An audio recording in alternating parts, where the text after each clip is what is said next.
पढ्न चाहिँ लाउने पढ्न चाहिँ अब एकताल भन्दै थिए उदाहरण दिएँ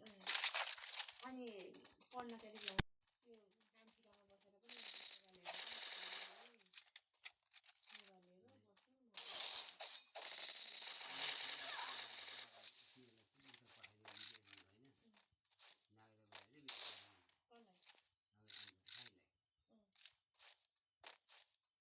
बसेर पनि छोरी गएको छैन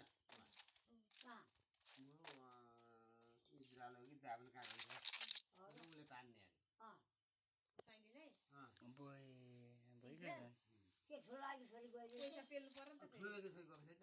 जग्गा त गर्न नि दितो छोरी गइकन पैसा पठाइसक्यो उसले बाबु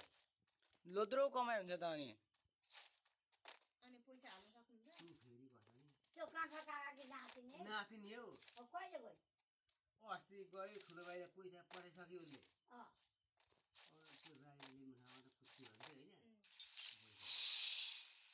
पठाइ त म 10 लाख रुपियाँ पठाउने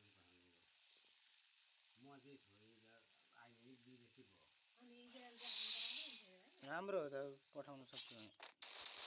आई साइली आई त यहाँ आउँछ दाजुले खाता हाल्न सक्नुहुँदैन होइन यहाँ सबैले खाता पठाउँ ऋण लिएर के अरे 3-4 महिना चाहिँ तिर्नु भयो भने अनि त्यसले कमाउन थाल्यो भने अनि लोद्रो कमाइ हुन्छ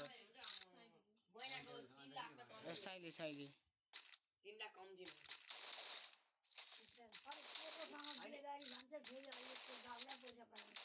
हिजो अस्ति पक्रिहाल्यो होइन पक्रि पछाडि बाबुलाई पैसा असर नबिसेर पठाउले गरिरहेको यो टाढा जाने कि आइमे कि मजा लाग्छ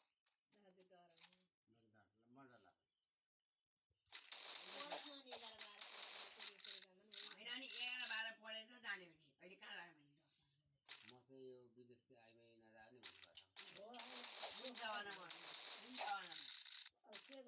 भन्नुभएको यही यसैमा हो नि ला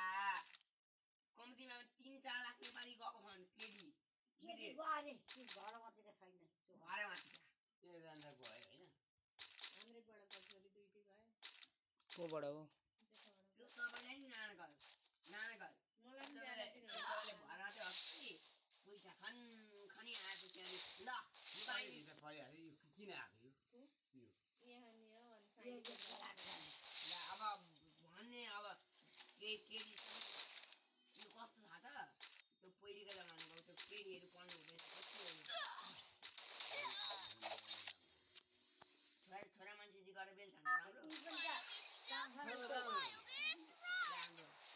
उसले भोलि बोक्दैन उसले केही गर्दैन अनि पैसा कमाउँछ मान्छेले भोलि बोकिन नेपालमा उसको त लगाइन् थिएन नि त भयो हो नि अनि यसको लगाइन् थिएन त्यो यसो यता आउनु जाने मासु भयो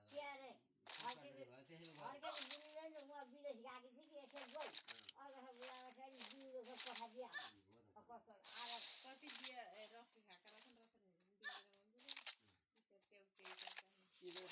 माछा खायो चिज खायो के खायो त्यसमा उनीहरूको भइयो होइन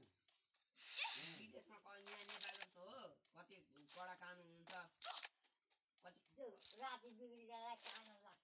कान पुलिसलाई फोन गर्दा 5 मिनटमा आउँछ 5 मिनटमा आएको